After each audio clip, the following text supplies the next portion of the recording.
Hey guys, so Lord here, back with another action figure review. Today we'll be taking a look at the Page Punchers Aquaman Wave Calderam, aka Aqualad. This, of course, brought to us by the fine folks over at McFarlane Toys and or DC Direct, whatever the fuck they're doing over there.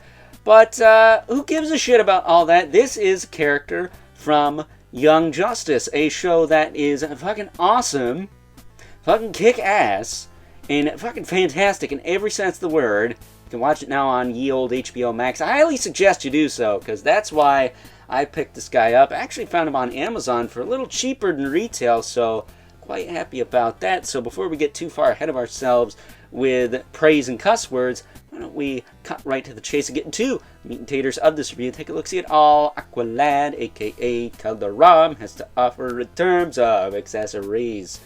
I don't know why I turned that into a song, but fuck it, it's my channel. Got the collectible trading card right there. Cool art on it. It's bio on the back, but long story short, this guy's Aquaman's protege, but is actually the biological son of Black Manta. Yeah. As a matter of fact, let's be premature with comparisons, but this Black Manta right here, took a look at him the other day. I still fucking adore this figure. He is awesome. Probably my favorite of the wave still, despite the fact that Calderam here is really solid. But either way, straightening him back out because I think I knocked it. No, man, it's fine. He also comes with a couple of energy swords here, because especially if you've been watching Young Justice like me, you know he uses these on a regular basis. Really nice sculpt on those. I like those. And he also has the handles on his backpack here, which you can unplug, like so. They stay in there pretty well. So I'm actually going to leave these in there for now. But if I am going to take a picture with him holding his swords, I will obviously take them out. Before we look at him, he does also come with a comic book. It is Page Punchers. They all come with comics, but it's the same comic with all figures. There's the back. And that's your lot. Of course, he does also come with the hockey puck display stand we're seeing with all McFarlane Toys releases, but he doesn't really need that because he can stand just fine, despite his petite nature. The legs there, but you get a close-up look at Calder here, because that's what his friends call him. He's got this douchebag pop punk emo bullshit fucking haircut going on. I wish McFarlane Toys DC Direct, who the fuck was in charge of that, just gave us the short-haired version instead, or an alt head with the short hair. I don't know if he ever looks like this in the show, but in the show he's got very, very short hair. He almost looks bald. If it weren't for the bleach blonde hair on top of his head, you'd think he was bald. Side note, he is actually voiced by the same guy who plays Cyborg in the very acclaimed Teen Titans animated series, Teen Titans! So there you go. But as far as articulation on this guy goes, he can look up pretty well. He can look down. He can tilt side to side and rotate. His shoulders will go out. A little past 90, I guess. They will go back down. Rotate all around. He does have that cap in there, but it doesn't really do anything. Also, his backpack here does not come off. I'm not sure why you take it off, but it doesn't come off. He does have a bicep swivel. Nice paintwork on the tats there. Double jointed elbow. A little gappy, but not too bad. I will tell you, he does not come with swappable hands. He just has the trigger finger hands. The hell. But he does have the ball hinge wrists that will rotate, hinge, and rotate. And I did give these a good tug. If you wanted to swap the hands, I would advise using heat. Don't just crank on them. You could snap the peg off. I was careful on mine, and yeah, they did not come off. So I might hit them with an air dryer, try to pop them off later. But there's really no hands to swap with this guy, so I don't see the point in that. But if you wanted to do it, you could, I guess. As far as his torso goes, he can crunch that far forward. This far back. You can also tilt side to side. And of course rotate not only up here, gonna kind of push it a little bit, but also at the waist. And his torso is nice and scaled like Aquaman. So he's got that going on. He does have T-jointed hips. Kick out, back down. They kick forward, okay. Does have a thigh cut. That works pretty well. Does have double knee. Gets you pretty good range. Not too chunky down there.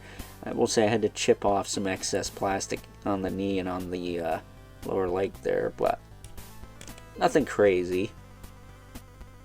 Then he does have ball joint or ball hinge ankles that can rotate, hinge, and pivot, as well as toe joints that are not too tight on this guy, or too loose, I should say.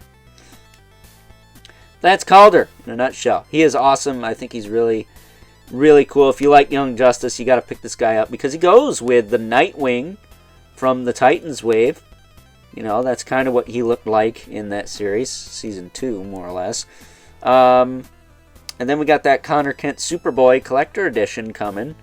Some people already have it. I don't know why BBT has to take it forever to get stuff, but, you know, I'm okay with that. I like having money, too, you know. All we need now is a Wally West Kid Flash. We keep getting Wallace. We need Wally. They did make an Impulse, but he's too tall, I've heard. And then, what else was there? There was Artemis, who is like the Green Arrow protege, as well as Red Arrow, aka Speedy, who was the original Green Arrow protege, and Miss Martian, you know, Zatanna, Rocket, Beast Boy, and Blue Beetle, and again Impulse. Currently where I'm at in Young Justice, Cyborg is a thing, so you know there's tons of characters in the show, but the core team from season 1 is Calder here, Robin, so Dick Grayson, Robin, Connor Kent Superboy, Miss Martian, Artemis, and Wally West Kid Flash. Of course, Zatanna and Rocket were brought in later. You could argue that's the core team. But, yeah, it's kind of nice to see we're getting all these characters. But the character I want the most, this is kind of funny, is actually Black Canary. A, because she's a really cool character in the show. And B, she's fucking busting as hell. Oh, my God. So, over the course of watching Young Justice, I've grown this infatuation with Black Canary now. So, yeah, that's just fucking great. Kind of sucks that DC Classics one's kind of expensive. Otherwise, I just grabbed that. So, McFarlane, give us a collector edition of that. I thought they were going to, but there's also this son of a bitch on Instagram that makes custom figures, and they look legit.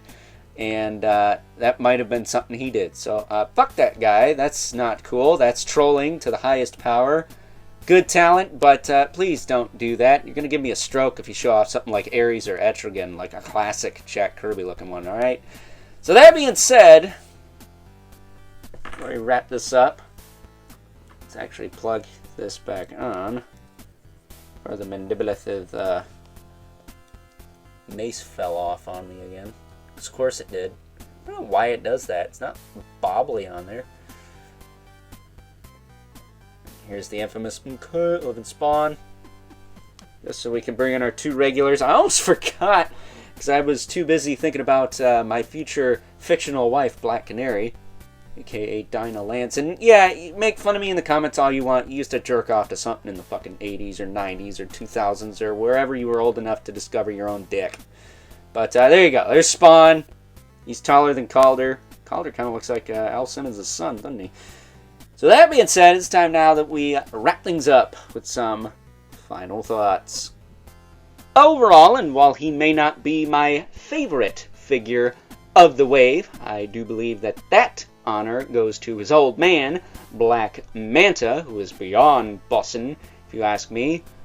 I have to say that at the end of the day, good old Calderam, aka Aqualad here, is a pretty kick-ass figure, on top of the fact that it's a character I've grown quite fond of as of late, since I've been binge-watching the Young Justice series on ye old HBO Max. Really, my only gripe with this figure, and the only thing holding him back from beating out his old man, taking the top spot, is that douchebag, pop-punk, emo, haircut bullshit he's got going on. So, if the fine folks over at McFarlane Toys ever get around to making a more tried and true Young Justice version with the short hair, I will most likely pick that up as well, because I don't know if you know this, but Young Justice is pretty fucking badass. You need to check it out if you haven't already. So, with that being said, I hope you guys enjoyed this review. Until next time, I'll catch you guys later.